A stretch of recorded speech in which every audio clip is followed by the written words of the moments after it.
Bombay colony Vinukonda. అయితే మా ఆయన్ని చంపేశారు. మా ఆయన ఉన్నప్పుడు అసలు మేము ఎక్కడికి వెళ్ళలేదు. ఇప్పుడు బాగా కష్టాలు వచ్చినాయి. అసలు ఇంట్లో అన్నానికి జరగటం కూడా ఇబ్బందిగా ఉంది. అసలు మాకు న్యాయం అనేది జరగలేదు. అసలు ఉండటానికి ఇల్లు కూడా సరిగ్గా లేదు.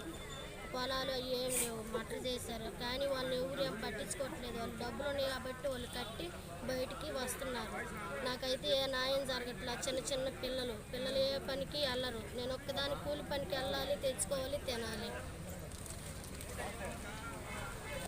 మిత్రులారా, 2020 సంవత్సరంలో వినుకొండ పట్టణంలోని ఎరుకుల కులానికి చెందిన అబ్బురామ్ అనే అతన్ని అక్కడున్న అగ్ర కులాలు అతి దారుణంగా కిరాతకంగా చంపేస్తే ఇప్పుడున్న ప్రభుత్వాలు అప్పటి నుంచి ఇప్పుడు దాకా కూడా ప్రభుత్వాలు పట్టించుకోకుండా ఎస్సీ ఎస్టీ యాక్ట్ ప్రకారం వాళ్ళకి రావాల్సిన బెనిఫిట్స్ కూడా ఇవ్వకుండా చెప్పేసి వాళ్ళని చెప్తూ ఉన్నారు. అదే నిన్న నెల్లూరులో ఒక ఓసీ కులస్తులు ఇంకొక ఓసీ కులస్తులు కారుతో గుద్ది చంపేశారంటే ప్రభుత్వంలోనున్న అందరూ నాయకులు వెళ్ళి వాళ్ళకి ఉద్యోగాలు ఇచ్చారు, 5 లక్షల డబ్బులు ఇచ్చారు, 2 ఎకరాల పొలాలు ఇచ్చారు. కానీ వాళ్ళకి ఎలాంటి యాక్ట్ లేదు.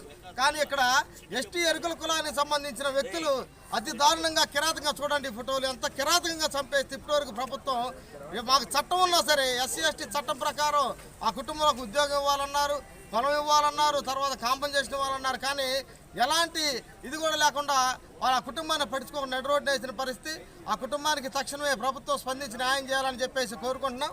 అలాగే మిత్రులారా, వినుకొండ పట్టణానికి చెందిన నడిగడ్డ గ్రామంలోని ఎస్టీ యానాదుల కుటుంబాలు అక్కడున్న రిజర్వ్ ఫారెస్ట్ భూమిని సాగు చేసుకుంటున్నారు.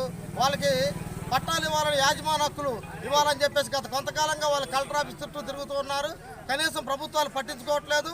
వాళ్ళకి 2006 ప్రకారం చట్టం ఉంది, 2006 ప్రకారం ROFR చట్టం ఉంది. ఆ చట్ట ప్రకారం యాజమాన్య హక్కులు కల్పించాలని చెప్పేసి వాళ్ళు కలెక్టర్ ఆఫీసుల చుట్టూ, MR ఆఫీసుల చుట్టూ తిరుగుతున్నా కానీ పట్టించుకోని పరిస్థితి. తక్షణమే 2 కుటుంబాలకి న్యాయం చేయాలని చెప్పేసి బహుజన సమాజ్ పార్టీగా మేము డిమాండ్ చేస్తూ ఉన్నాం.